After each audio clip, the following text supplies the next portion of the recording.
shutting down evaluation tool, preparing response.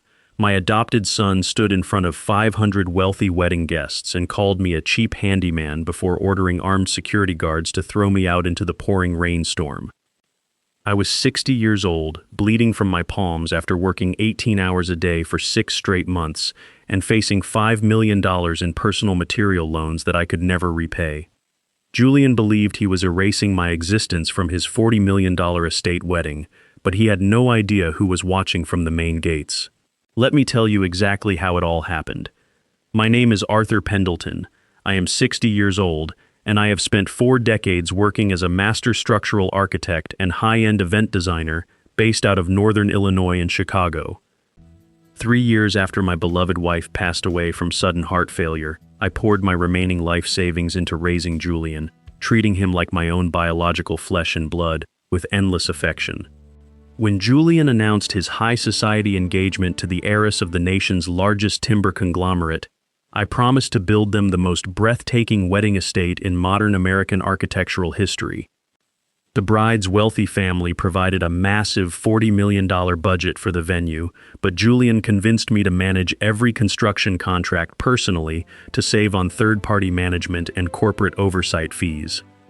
For 6 agonizing months, I slept on a narrow army cot inside the unfinished marble pavilion, personally supervising 300 union contractors through freezing mountain winds and endless autumn rainstorms every single day.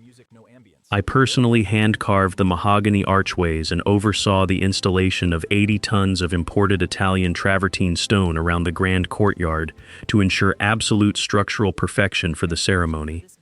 Because project vendors required immediate financial collateral before delivering materials, I signed personal business guarantees on $5 million worth of custom lighting rigs, imported rare flora, and structural steel foundations.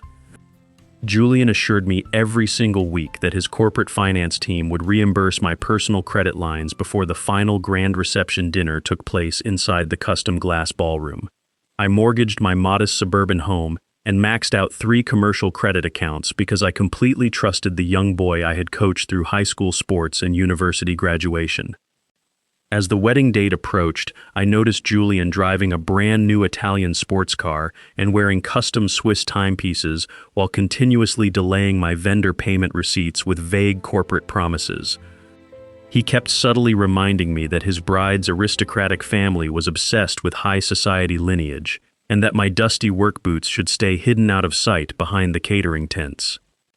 I quietly swallowed my pride because I loved my son, foolishly believing that once the $40 million production was complete, our deep family bond would remain completely intact and strong forever. By 7 o'clock on Saturday evening, the 40-acre mountain estate was fully transformed into an incredibly breathtaking, ethereal wonderland of glowing glass arches, cascading artificial waterfalls, and luxurious velvet canopies. 500 elite guests, including foreign ambassadors, hedge fund titans, and powerful corporate executives, arrived in long armored luxury limousines to marvel at what everyone considered my greatest architectural masterwork. Standing in the shadow of the 70-foot glass rotunda I designed, I felt a deep surge of professional pride despite my overwhelming, agonizing physical and mental exhaustion from months of labor. My working fingers were bruised, my back was throbbing constantly, and my worn suit coat smelled heavily of oak sawdust and rain, but the entire structure was absolute visual perfection.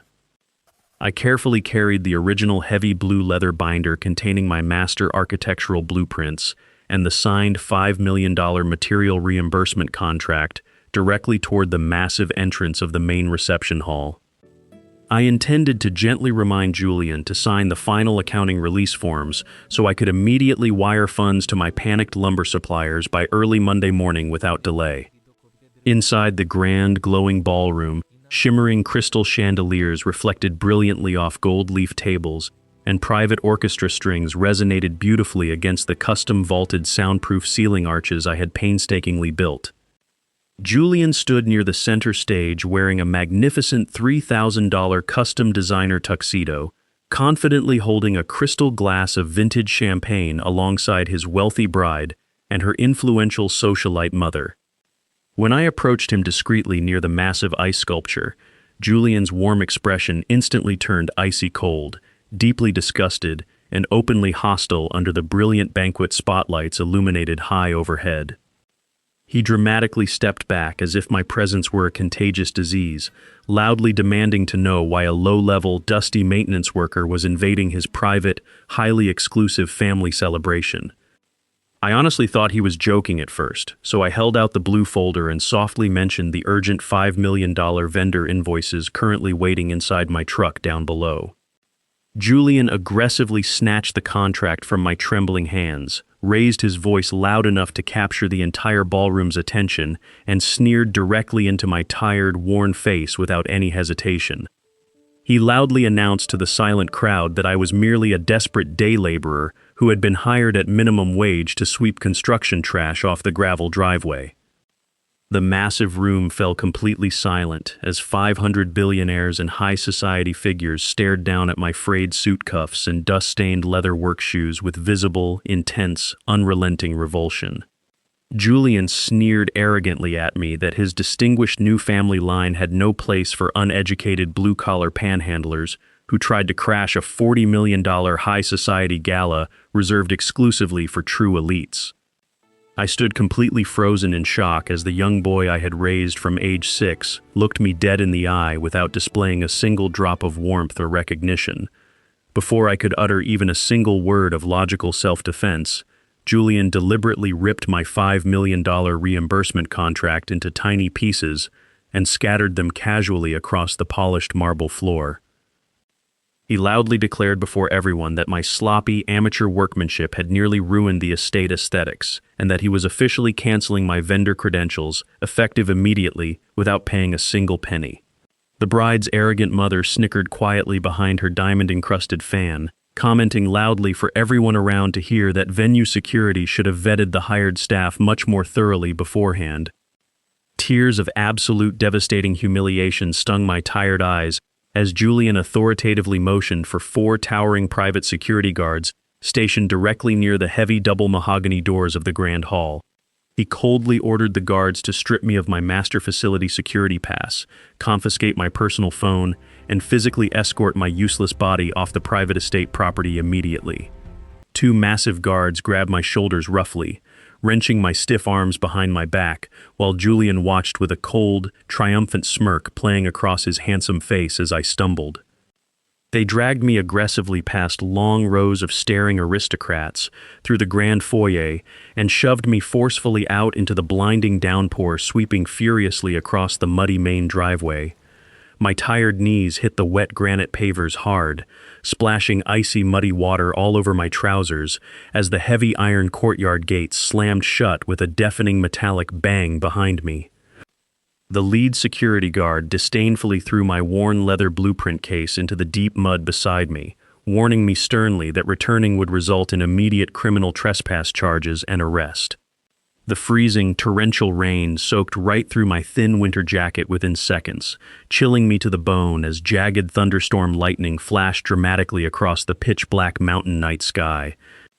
I sat shivering and trembling on the cold gravel outside the tall stone perimeter wall, gasping painfully for breath while sharp chest pains radiated ominously through my exhausted, overworked 60-year-old body. High above me, the grand estate glowed brightly with thousands of warm golden lights, and the faint sound of orchestral celebration music drifted mockingly over the heavy stone security barricade. I had sacrificed 6 full months of brutal manual labor, drained my entire life savings, and permanently ruined my health for an ungrateful son who had just discarded me like garbage. I slowly gathered the wet, muddy blueprint pages scattered in the dirt, tenderly clutching the smeared blue ink drawings against my aching chest, as if holding the broken pieces of my life. Dragging my bruised and battered legs down the dark gravel access road, I finally reached my rusty 20-year-old pickup truck parked under a dripping oak tree 500 yards away. I climbed stiffly into the freezing cab, turning on the dim overhead dome light to inspect my bleeding palms and crushed spirits in the cracked rearview mirror hanging above the dashboard. My phone had been taken, my bank accounts were entirely drained, and $5 million in impending supplier lawsuits were guaranteed to destroy whatever remained of my dignity by next week. I heavily leaned my wet forehead against the ice-cold steering wheel, letting silent, uncontrollable tears mix with the chilly rainwater dripping continuously from my gray hair down onto my lap. I felt completely broken inside, utterly defeated by the world, and terrified of the overwhelming financial ruin that would claim whatever few years of life I had remaining on Earth.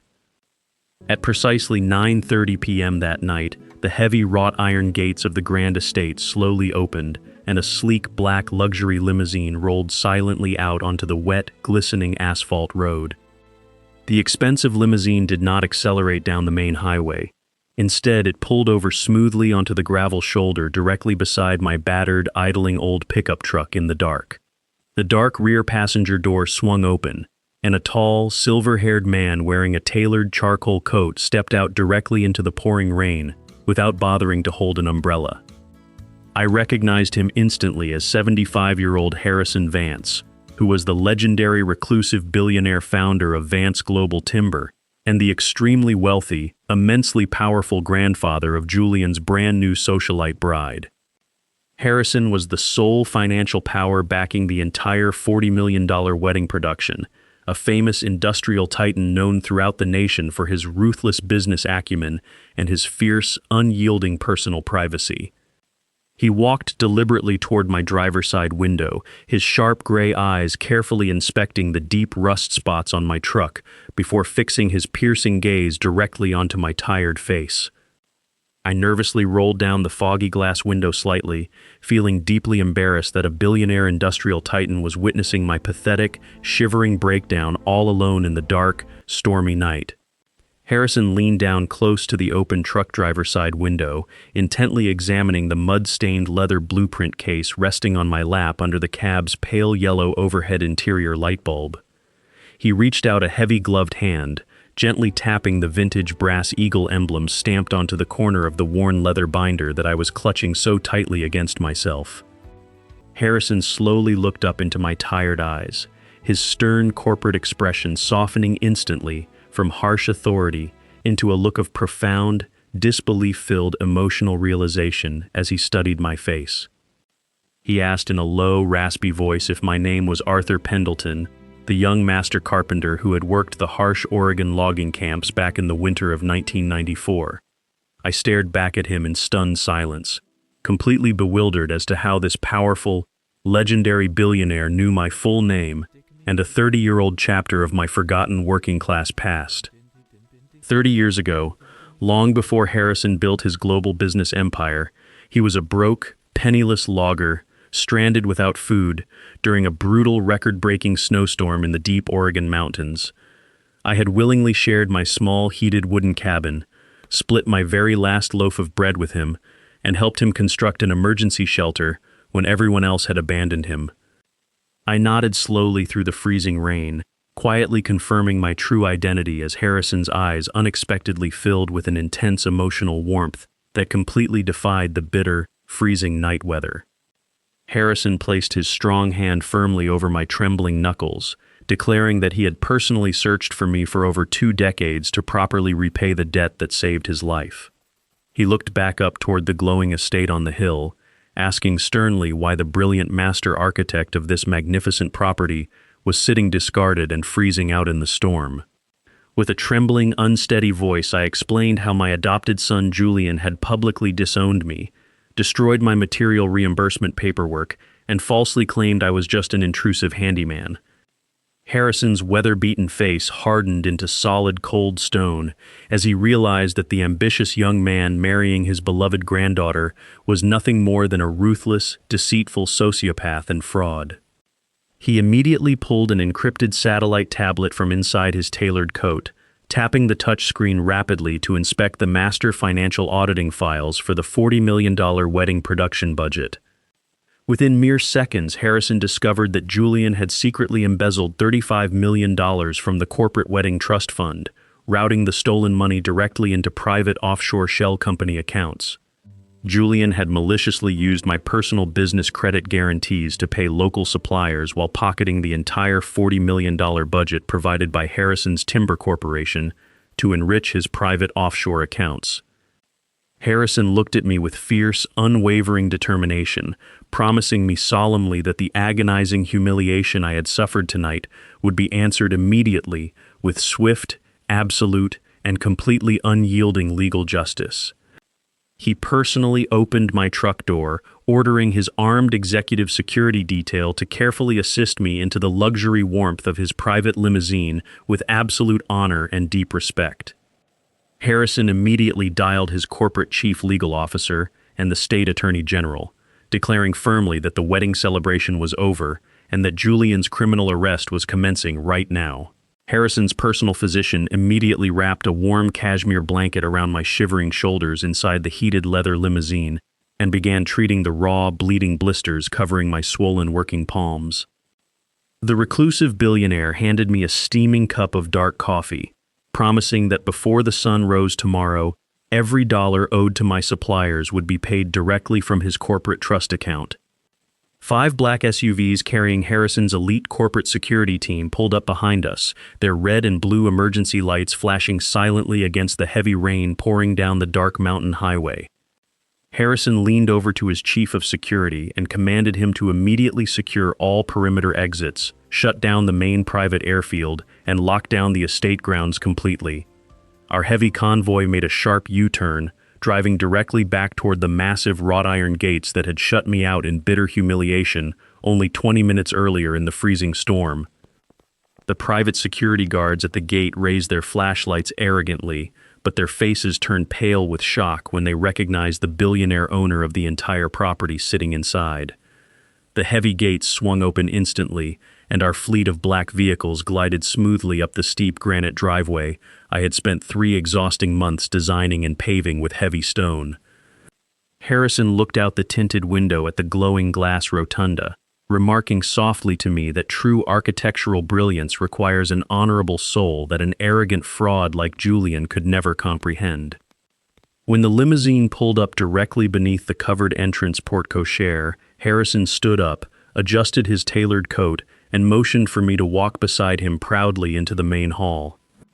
The 4 private security guards who had dragged me out earlier gasped in absolute horror as they saw me walking side by side with the 75-year-old billionaire patriarch who funded their entire security firm. Harrison didn't even glance at the trembling guards. He simply ordered his tactical commander to post armed officers at every single exit to prevent anyone from leaving the venue premises. We pushed through the double mahogany doors into the glittering grand foyer, where high-end sound engineers were currently adjusting the acoustic speakers for the main wedding toast about to begin. The swell of classical music echoed off the hand-carved arches I had spent 400 hours shaping with my own calloused hands while living on instant coffee and cold water. Inside the main ballroom, Julian was standing proudly under the central crystal chandelier, tapping his microphone to address the 500 wealthy socialites who were eagerly applauding his arrogant, charismatic smile. He boastfully proclaimed into the room's loudspeaker that he had single-handedly overseen every architectural detail of this entire $40 million masterpiece, overcoming lazy day laborers and incompetent contractors along the way. The bride's arrogant mother clapped enthusiastically, loudly boasting to the hedge fund managers seated at her table about how her new son-in-law was born for high society and corporate leadership. As Julian raised his crystal glass for a final toast, Harrison's heavy footsteps echoed sharply against the marble floor, cutting through the music as we walked straight down the center aisle. Wealthy guests began turning in their seats, gasping loudly as they recognized the legendary patriarch walking right beside the battered, rain-soaked man Julian had thrown into the mud half an hour before. Julian's arrogant smirk froze completely on his face, his skin turning ghost white as his eyes darted nervously from Harrison's furious expression down to my clean cashmere blanket and newly restored composure. Julian tried to stutter out an immediate explanation, claiming he was merely having a trespassing handyman escorted off the property for the safety of all the distinguished guests in attendance. Harrison raised a stern, commanding hand, cutting Julian off mid-sentence with an icy silence that made the entire ballroom hold its breath in terrified anticipation of what was about to happen.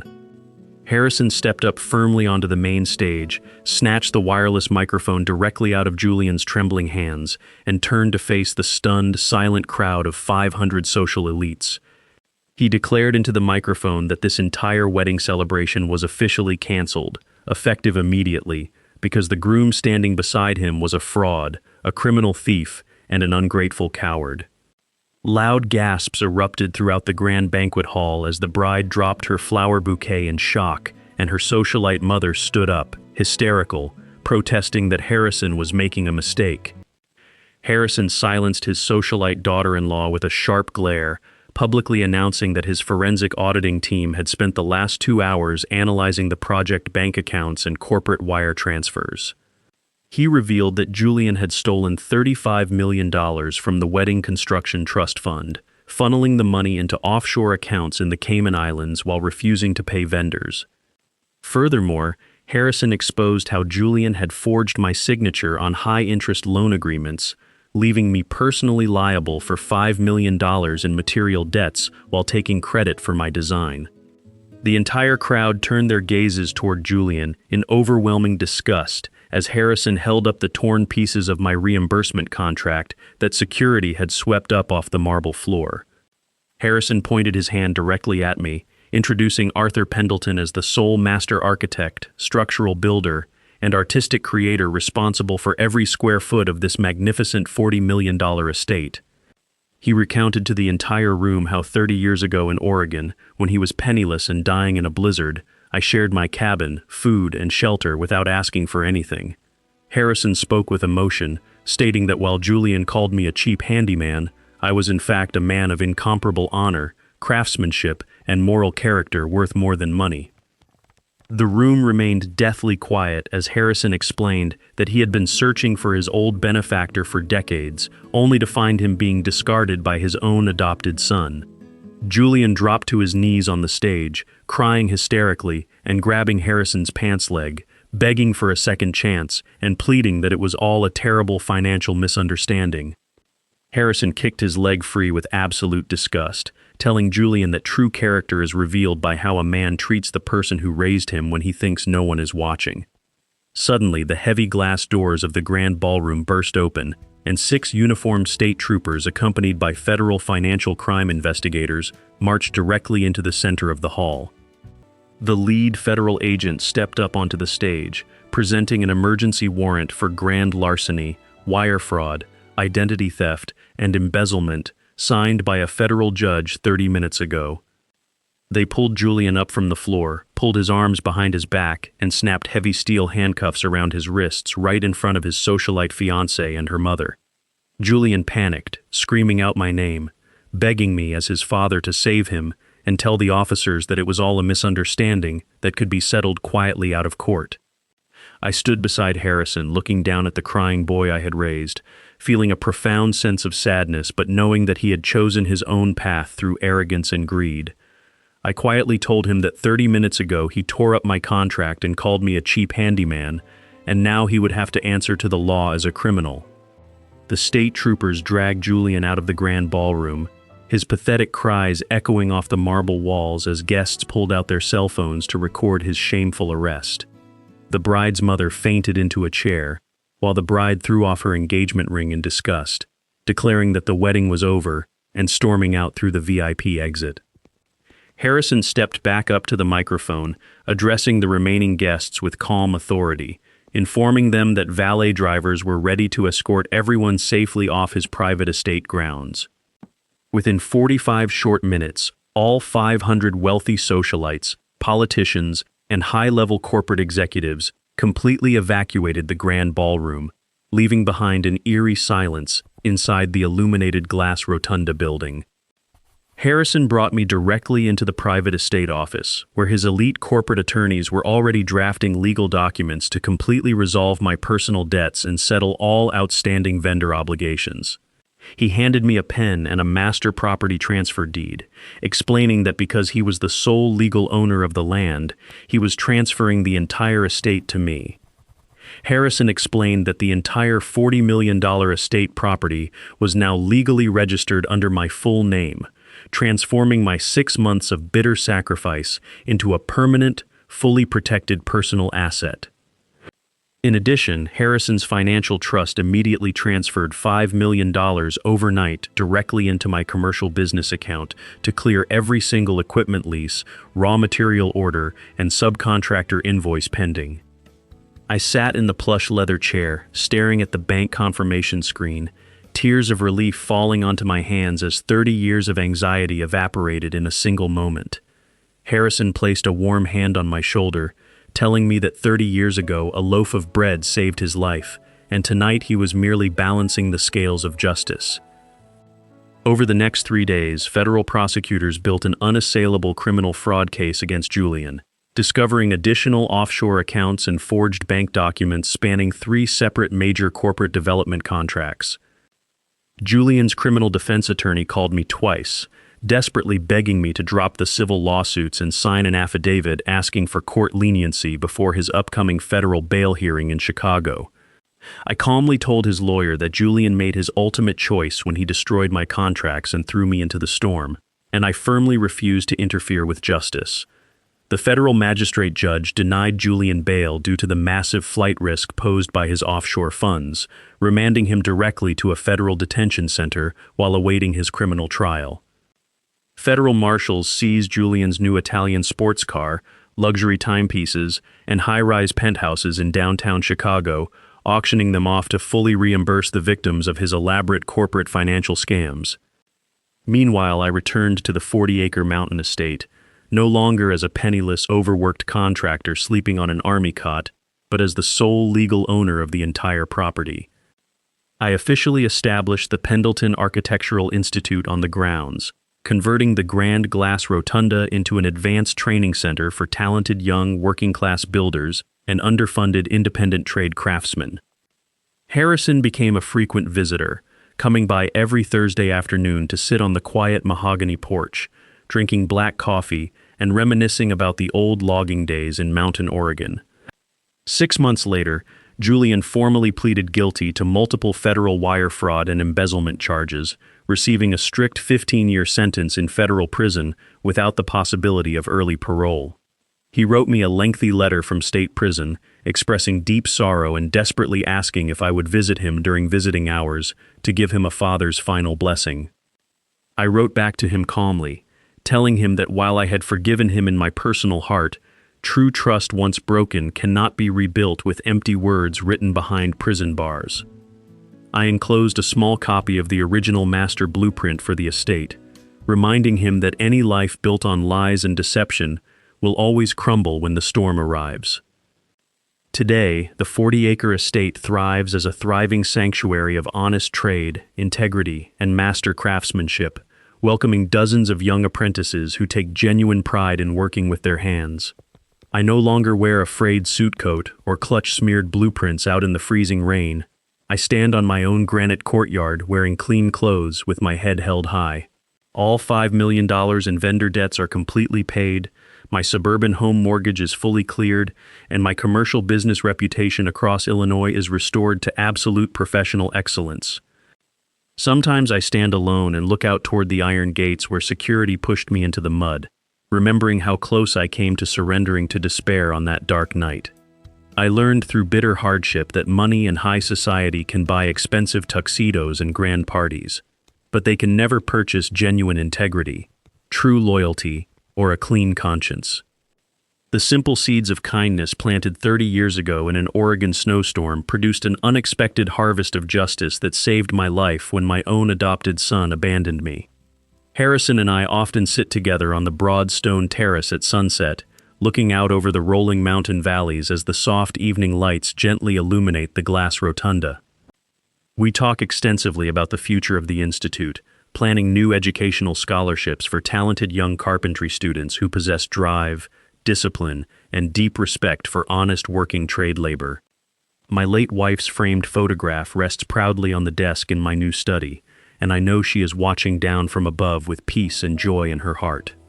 I no longer grieve for the ungrateful, arrogant boy who traded his family honor for temporary corporate luxury. I focus my remaining years on building structures and lives that genuinely last. Every hand-carved timber arch, travertine pathway, and glass wall in this estate stands as a permanent testament to perseverance, truth, and the enduring power of a 30-year-old act of kindness. If life ever tests you with sudden family betrayal and throws you out into the freezing storm, remember to keep your head high and hold fast to your moral compass through every trial. For in the end, arrogant deception will always crumble under its own heavy weight, while an honest foundation of integrity and truth will weather every storm and stand tall forever. 1 year after that stormy night, the Pendleton Architectural Institute welcomed its second incoming class of 40 working-class apprentices, providing every single student with a full tuition scholarship and free campus housing options. We turned the massive travertine courtyard into an open-air stone-carving laboratory where veteran masons taught young men and women how to craft timeless, beautiful structures with immense pride and absolute structural precision. I hired 40 local suppliers who had been pushed to the brink of bankruptcy by Julian's fraudulent corporate contracts, ensuring their family businesses received steady, high-paying restoration contracts for many years to come. Every Monday morning, Harrison's private helicopter landed on the north lawn so he could sit in my office, review our nonprofit balance sheets, and share a warm breakfast over hot black coffee together. Together, we created a $1 million legal advocacy fund dedicated entirely to protecting independent subcontractors across the Midwest from predatory real estate developers who regularly steal labor and withhold earned contract payments. Meanwhile, inside the medium-security federal penitentiary in southern Illinois, Julian struggled deeply every single day to adapt to the harsh reality of rigid prison discipline, far away from corporate luxury and high society galas. His court-appointed appellate attorney sent 3 formal letters to my estate office, begging me to testify at an upcoming sentence reduction hearing regarding his remaining 14-year federal prison sentence without further delay. The attorney claimed that Julian was deeply remorseful, experiencing severe clinical depression, and desperately needed a signed character affidavit from me to convince the federal parole board of his true, lasting moral reform. I read each letter carefully beside the roaring fireplace in my library, holding back no anger, but feeling only a quiet, resolute sadness for the young boy who threw away everything good in life. I instructed my personal legal counsel to reply with a formal, single-page statement informing the appellate court that legal justice had been properly served and that I would not participate whatsoever in his appeal. True repentance requires taking genuine accountability for one's harmful actions, whereas Julian was merely mourning the devastating permanent loss of his stolen fortune, expensive European sports cars, and unearned high society status. In late autumn, Harrison's granddaughter, the young woman who had almost married Julian, visited the estate grounds alone to lay a fresh bouquet of white lilies at my late wife's quiet garden memorial site. She held my weathered hand with sincere gratitude, apologizing for her family's initial arrogance on that wedding night, and thanking me for exposing a dangerous sociopath before her entire life was completely ruined.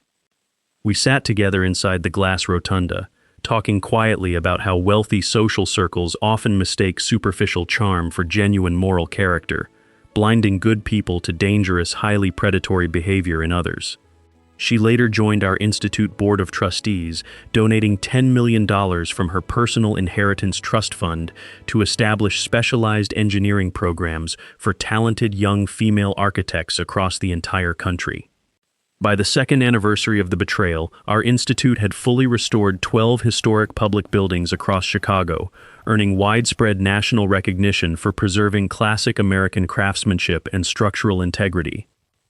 The governor of Illinois personally awarded our team the State Architectural Leadership Medal, inviting 300 working-class tradespeople to celebrate inside the Capitol Rotunda with full public honors and deep respect.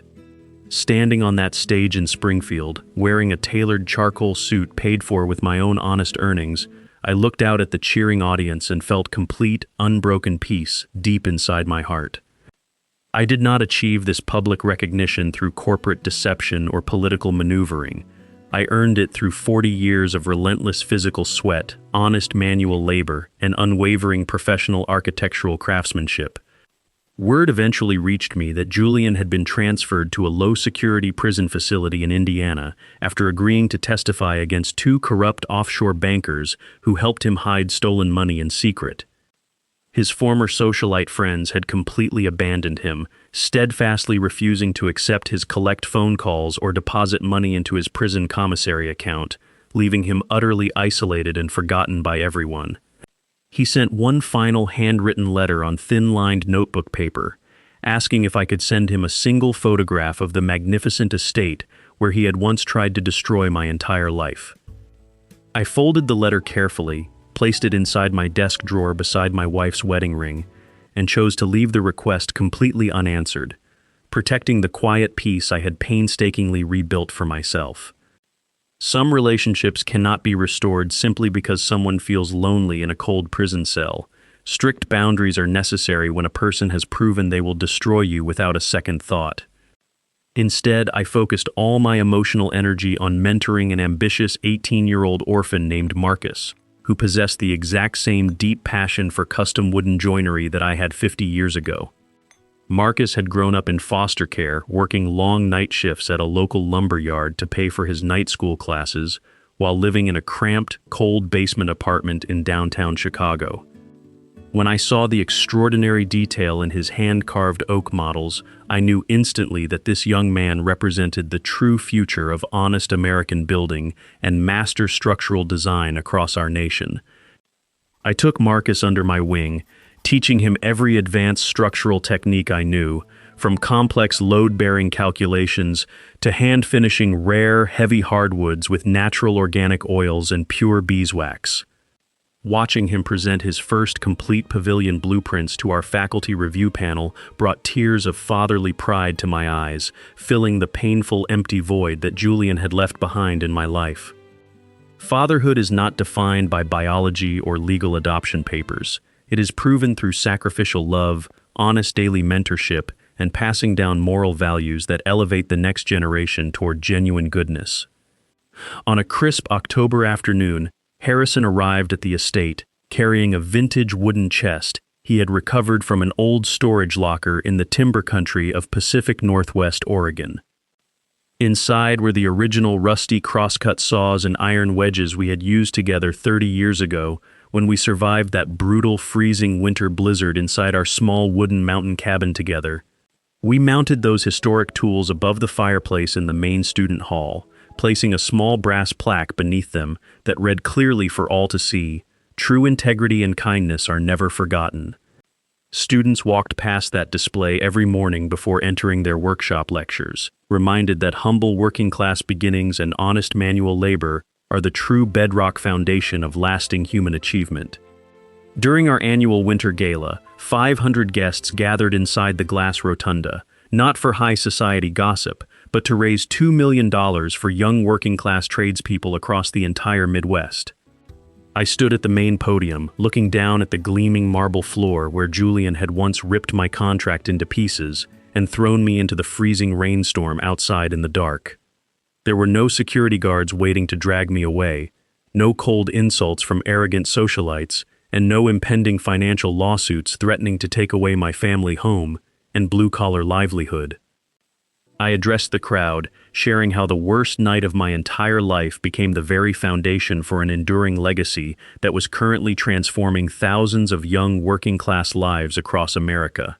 I told them that when life strips you of everything you own and throws you into the dark, your true inner character is the only fortress that no enemy can ever break or destroy.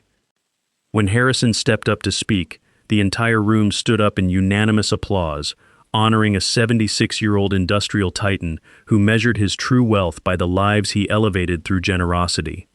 He announced that Vance Global Timber was permanently deeding 5,000 acres of prime Oregon forest land to our institute, guaranteeing a perpetual supply of sustainable hardwood for future generations of student builders.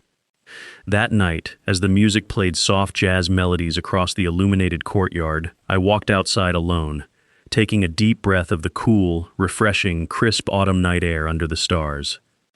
The 40-acre estate glowed warmly against the dark mountain backdrop, standing not as a symbol of arrogant corporate wealth, but as a beacon of honest refuge and educational excellence for all. I remembered the bleeding blisters on my working palms, the icy mud on my trousers, and the overwhelming fear of financial ruin that had crushed my spirit 2 short years ago. I realized then that temporary suffering is not the end of a righteous man's story. It is merely the refining fire that burns away illusion and prepares him for his true life purpose. In the 3rd year of our institute operation, Marcus graduated at the top of his class, accepting a prestigious junior partnership at a renowned architectural firm located in downtown Chicago. Before he left, he handed me a small wrapped package, which contained a beautifully hand-carved mahogany box holding the original set of vintage drafting compasses I had given him when he started. He whispered that I had given him a bright future when he was completely hopeless, proving that the unconditional love of a real father can heal the deepest wounds of childhood abandonment. I held that fine young man in a tight embrace, knowing that the legacy of Arthur Pendleton would live on through his brilliant work, long after I was gone from this earth forever. News reached us later that spring that Julian's petition for early parole had been officially rejected by the federal board due to his persistent lack of genuine emotional accountability for his crimes. He would serve the remaining 11 years of his sentence behind federal bars, working daily in the prison laundry room for 85 cents an hour alongside common convicts without special privileges. There was no bitterness left in my heart toward him, only a quiet understanding that the seeds of deceit and arrogance always produce a heavy harvest of deep sorrow and isolation. A man who chooses to walk the path of betrayal will eventually find himself standing alone in a prison of his own making, stripped of the genuine love he carelessly discarded. Harrison and I spent that summer traveling across the Pacific Northwest, visiting small timber communities and establishing regional vocational workshops for young high school graduates who preferred honest trade work. We sat around campfire circles under the majestic pine trees, listening to veteran loggers share inspiring stories about hard physical work, structural endurance, and the quiet dignity of blue-collar life. Harrison often joked that we were two old carpenters who had taken a 40-year detour through corporate boardrooms before finally returning home to the comforting smell of fresh cedar sawdust. His health began to slow down gently as he approached 77, but his sharp business mind and generous spirit remained as vibrant and formidable as the very first day we met. We built a small wooden cottage on the estate grounds near the freshwater lake, where Harrison could rest peacefully away from corporate meetings and enjoy quiet afternoon fishing in complete tranquility. Every evening, I walked down the stone path to join him on the porch, watching the golden mountain sunset paint the sky in brilliant hues of orange, purple, and deep gold. We talked about the mysterious nature of Providence, marveling at how a simple act of sharing a loaf of bread in 1994 had completely reshaped the lives of thousands of people. Life operates according to quiet moral laws that no corrupt corporate executive or greedy heir can ever outsmart or evade, no matter how much stolen money they may possess in offshore accounts. What you give away in unconditional kindness will always travel across time and distance, returning to rescue you when you least expect it at your weakest, most vulnerable moment in life. Today, at 62 years old, I wake up early every morning, walk through the bustling estate workshops, and breathe in the comforting, rich scent of oak, pine, and aged mahogany. I inspect the detailed blueprints laid out on drafting tables, offering gentle advice to nervous young students who are learning to build their very first structural stone archways with confidence. I no longer carry the heavy burden of personal debt, the painful shame of family rejection, or the haunting fear of dying broke and completely abandoned in the cold, dark storm. My hands remain calloused and scarred from decades of hard manual labor, but they are clean hands that have built enduring beauty, restored legal justice, and lifted up the fallen.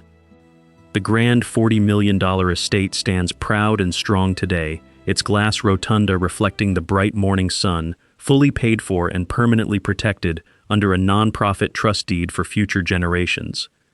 It belongs to the working men and women of America, to the honest carpenters, masons, and architects who pour their souls into building a better world with their own hands. If you ever find yourself betrayed by those you loved, thrown out into the cold rain and left for dead on the gravel access road, do not lose your faith. Hold fast to your moral integrity, protect your self-respect, and remember that no storm lasts forever when your foundation is built upon absolute truth and quiet honor in all things. The arrogant men who mock your blue-collar boots and tear up your hard-earned contracts will eventually answer to a higher justice that money can never bribe or delay in court. Keep working hard, keep doing good deeds in secret, and trust that the universe remembers every single seed of righteousness you plant along your long journey through this earthly life. I look out my office window at 30 young apprentices laughing together in the sun, and I know that my life's work has finally found its true, eternal purpose on earth. I am Arthur Pendleton, master architect, honest builder, and grateful father, standing firm in the light of justice, peace, and an enduring legacy that will never fade away from history. My personal story is proof that an honest foundation will always outlast the storm, turning dark night into day and bitter betrayal into a lasting victory for generations to come.